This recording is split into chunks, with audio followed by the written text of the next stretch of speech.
के 10 मरीजों की मौत हो चुकी है। सूबे में कोरोना के अब तक 213 मरीजों की मौत हो चुकी है। वहीं इंदौर में देर रात अब तक कोरोना के 78 नए मामले सामने आने से सूबे में कोरोना के मरीजों में बड़ा इजाफा देखा जा रहा है। एमपी में कोरोना के मरीजों की मजबूरी तादाद बढ़कर 3,595 तक जा पहुंची है। मध्य प्रदेश में कोरोना को शिकस्त देकर अब तक 1682 लोग अस्पतालों से अपने घर जा चुके हैं।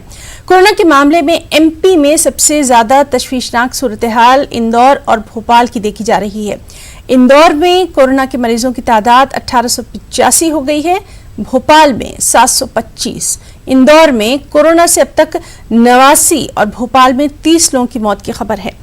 मध्य प्रदेश में कोरोना को रोकने के लिए अब हुकूमत ने हॉटस्पॉट इलाके में टोटल स्कैनिंग का फैसला किया है। दूसरी जानिब शिवराज सरकार ने देर रात एडमिनिस्ट्रेटिव सर्जरी करते हुए 50 आईएएस अफसरों को ट्रांसफर कर दिया। लॉकडाउन में हुकूमत के दावे के खिलाफ मजदूरों की घर वापसी और हादसों का सिलसिला लगातार जारी है। एमपी नरसिंहगढ़ के मुंगावनी थाने के फाटा गांव में हुए ट्रक हादसे में 5 मजदूरों की मौत हो गई, 13 शदीद तौर पर जख्मी बताए गए। ये मजदूर हैदराबाद से आम के ट्रक में यूपी के एटा और झांसी के लिए जा रहे थे। दूसरी जानिब एमपी अशोकनगर में हुए हादसे में एक मजदूर की मौत हो गई। सीएम शिवराज सिंह ने हादसात और मजदूरों की मौत पर अपने दुख का इजहार किया।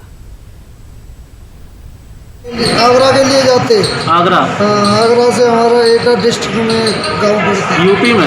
यूपी में। अभी तक प्राप्त जानकारी के अनुसार एक हमारी जो सिवनी से बॉर्डर है, खापा गांव पड़ता है मुगवानी रोड पे, वहाँ पे पाठा मुगवानी के पास में एक ट्रक सिवनी तरफ से आ रहा था, जिसमें बताया गया कि वो हैदराबाद से ट्रक आ रहा था और जो कलमी आम रहते हैं, आम खाने वाले, उसमें आम भरे हुए थे और उसके ऊपर मजदूर लोग बैठे हुए थे, जिसमें एटा के 9 मजदूर और झांसी के 11 मजदूर, उन्होंने ऐसा जानकारी मिली है।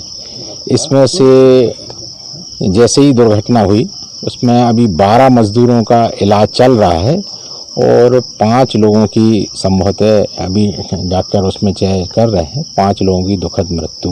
जी बिल्कुल, ये आज तो बहुत ही दुखद ये रहा कि हमारे जिला चिकित्सालय में 18 लोग आए हैं, जिसमें 5 की तो मृतक अवस्था में लाए गए हैं और बाकी लोगों में से 2 लोगों को हमने जबलपुर रेफर करना पड़ा क्योंकि एक को हेड इंजरी थी और एक का मैंडिबल फ्रैक्चर था। बाकी के लोग हैं जिनमें 2 गंभीर हैं, लेकिन उनके अंडर कंट्रोल में और बाकी लोग ठीक हैं। और चलिए सीधे रुख करेंगे हमारे नुमाइंदे मेहताब आलम का। मेहताब, सबसे पहले तो आपसे आंकड़ा जानना चाहेंगे और इस सब के बीच में हादसात से भी लगातार मौतें देखी जा रही हैं। इसमें दोनों चीजों को समझने की जरूरत है कि अगर हुकूमतें संजीदा है तो इतनी बड़ी तादाद में लोग सड़कों पर मजदूर कैसे जा रहे हैं।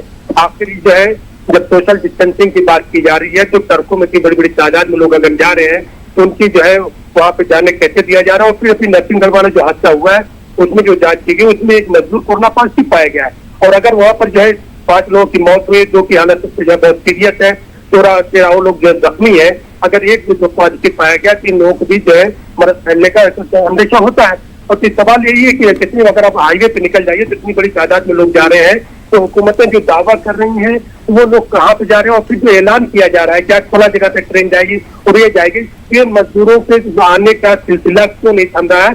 इस पर भी जो है सोशल इंजीनियरिंग करने की जरूरत है और जब तक इस पर हुकूमतें काम नहीं करेंगी इस तरह के हादसा होते रहेंगे। क्योंकि इससे पहले भी आपने देखा वो जो है मध्य प्रदेश के इंदौर में जो है कंक्रीट के जो है उसमें जो मिक्सर होता है उसके अंदर 18 मजदूर पकड़े गए थे जो लोग जा रहे थे। किस तरह का रिस्क लेकर मजदूर अपने घरों को जाने के लिए मजबूर है, उस पर हुकूमत को गौर करने की जरूरत है और कुछ ऐसा इंतजाम करने की जरूरत है ताकि मजदूरों को रोका जाकर मजदूर नहीं रुक रहे हैं, अपने घर जाने के लिए मजबूर है। मेहताब, आपसे आंकड़ा भी जानना चाहेंगे। कोरोना का आंकड़ा लगातार मध्य प्रदेश में बढ़ता जा रहा है, इसकी वजह यह है कि जब तक सोशल डिस्टेंसिंग का जो फार्मूला है उस पर अमल नहीं होगा और आज से हुकूमत ने जो बड़ा फैसला किया है कि टोटल स्कैनिंग करेंगे। अगर टोटल स्कैनिंग की जाती है तो अपनी तौर पर जो है बड़े पैमाने पर निकल कर आएंगे।